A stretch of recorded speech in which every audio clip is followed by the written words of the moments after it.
بسم أبون ودن منفس قدسن حدا أملاخ آمين.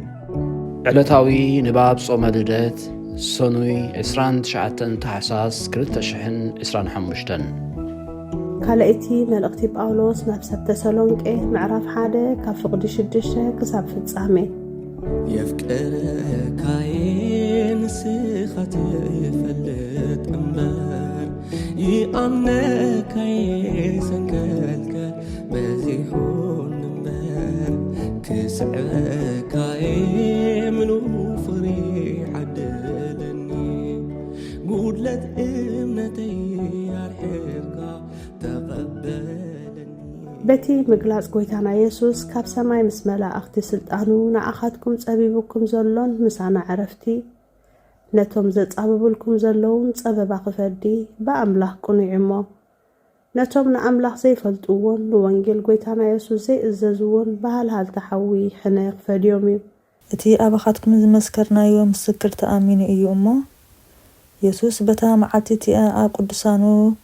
ክኸብርን ኣብቶም ዝኣመኑ ክግረምን ምስ መጸ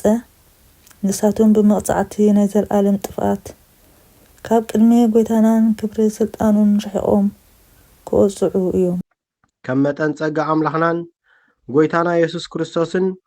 ስም ጎይታና ኢየሱስ ኣባኻትኩም ምእንቲ ክኸብር ንስኻትኩምን ብኡ ክትከብሩ ኣምላኽና ነዛ ጽዋዓ እዚኣ ብቑዓት ምእንቲ ክቖጥረኩም ብሓይሉ እውን ኩሉ ሰናይ ስምረትን ግብሪ እምነትን ክፍጽም ብዛዕባኹም ኩሉ ሳዕ ንልምን ኣሎና። መልእኽቲ ይሁዳ ምዕራፍ 1 ካብ 20 ክሳብ መፈጸምታ ንስኻትኩም ግና ኣቱም ፍቑራተይ በታ ካብ ኩሉ ተቐደሰት እምነትኩም እንርእስኹም እናሃነጽኩም ብመንፈስ ቅዱስ እውን እናጸለኹም ነቲ ናብ ሕይወት ዘለዓለም ዘብጽሕ ምሕረት ጎይታና ኢየሱስ ክርስቶስ እናተጸበኹምሲ ንርእስኹም ብፍቕሪ ኣምላኽ ሓልውዋ ንገሊኦም ነቶም ዝጣራጠሩ ኣረድእዎም ንገሊኦም ካብ ሓዊ መንጢልኩም ኣናግፍዎም ንገሊኦም ድማ ነቲ ብስጋ ዝረከሰ ክዳን እኳ እናጸላእኩሞ ብፍርሃት ደንጉጽሎም ነቲ ካብ ውድቀት ዘበለ ክሕልወኩም ብሓጎስ እውን ብዘይነውሪ ኣብ ቅድሚ ክብሩ ከቆመኩም ዝከኣሎ ነቲ ብኢየሱስ ክርስቶስ ጎይታና በይኑ መድሓኒና ዝኾነ ኣምላኽ ቅድሚ ኩሉ ዘመናትን ሕጅን ንኩሉ ዘለዓለም ክብሪ ግርማ ሓይሊ ስልጣን ይኹኖ ፀሓይ ኮይኑኒ ዓንዲ ብርሃነይ ኢየሱስ ንዓይ ሕይወት መንገደይ ኣይተሰዓርኩን ጎይታዬ ኣሎኒ ጉድጓድ ደፊኖስ ሕይወት ሂቡኒ ከም ኣምላኸይ ማንም የለን ከም እግዚአብሔር ማንም የለን ግብረ ሐዋርያት ምዕራፍ 7 ካብ ፍቕዲ 30 ክሳብ 35 40 ዓመት ምስ መለአ ድማ ኣብ በረኻ ደብረ ሲና መልኣኽ ብዝነድድ ኣሻኽ ቆጥቋጥ ተራእዮ ሙሴ እዚ ትርኢት እዚ ምስ ረኣየ ተገረመ ክጥምቶን ተቐረበ ድማ ኣነ ኣምላኽ ኣቦታትካ ኣምላኽ ኣብርሃምን ይስሐቅን ያዕቆብን ዝብል ድምፂ እግዚአብሔር ተሰምዐ ሽዑ ሙሴ አንቀጥቀጠ ክጥምት ከዓ አይደፈረን እግዚአብሔር ድማ እዛ ደው ኢልካያ ዘለኻ ቦታ ቅድስት ምድሪ እያ እሞ ኣሳንካ ኣውፅእ መከራቶም ኣብ ግብጽ ዘለው ህዝበይ ኣጸቢቐ ርኤኹ እህቶም ከዓ ሰማዕኹ ከውጾም እውን ወረድኩ ሕጂ ከዓ ናብ ግብጽ ክልእኸካ ንዓ በሎ ነዚ ሓለቃን ፈራድን ገይሩ መን እዩ ዝሸመካ ኢሎም ዝነቐፍዎ ሙሴ ንኡ ኣምላኽ ብኢድ እቲ ኣብ ኣሻኽ ቆጥቋጥ እተራእዩ መልኣኽ ገይሩ ሓለቃን መድሓንን ምእንቲ ክኸውን ለኣኹ ግሩም ድንቅዩ ኣምላኸይ ግሩም ድንቅዩ ግሩም ድንቅዩ ጎይታዬ ግሩም ድንቅዩ ሰብ ዝደርበዮ ካብ ምድሪ የልዕሎ እዩ ዝተረስዐ ኣምላኸይ ዘክርዮ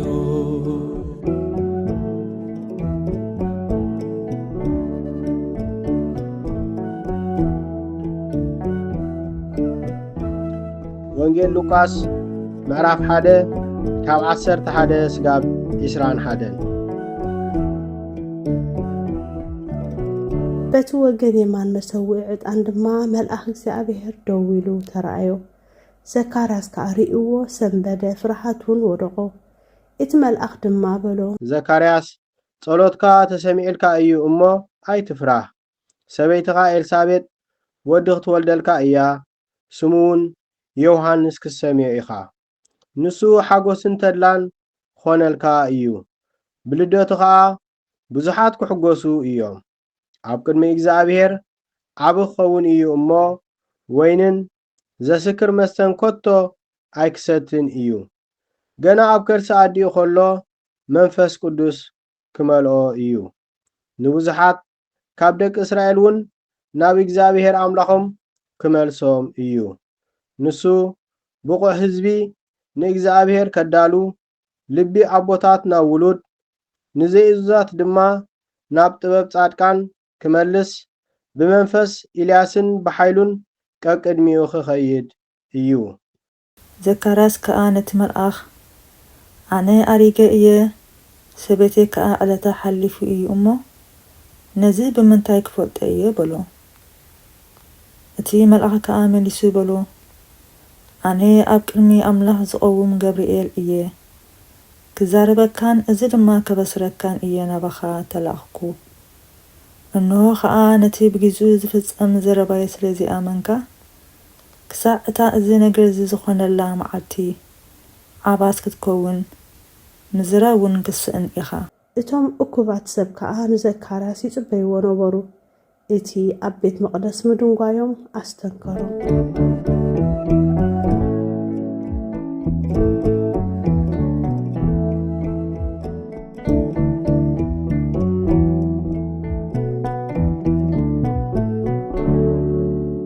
ታሪኸይ ቀያሪ መልክዕ መንነተይ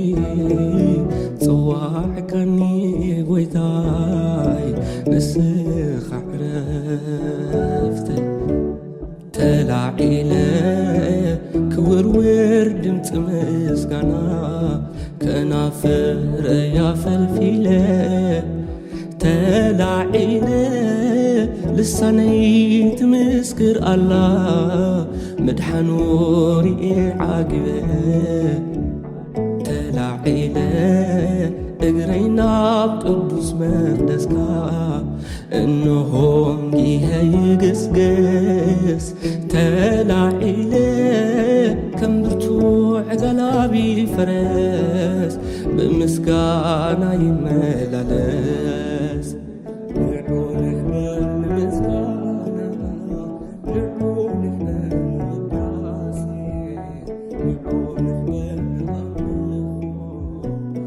ክብሪ ንእግዚአብሔር ኣብ ሰማያት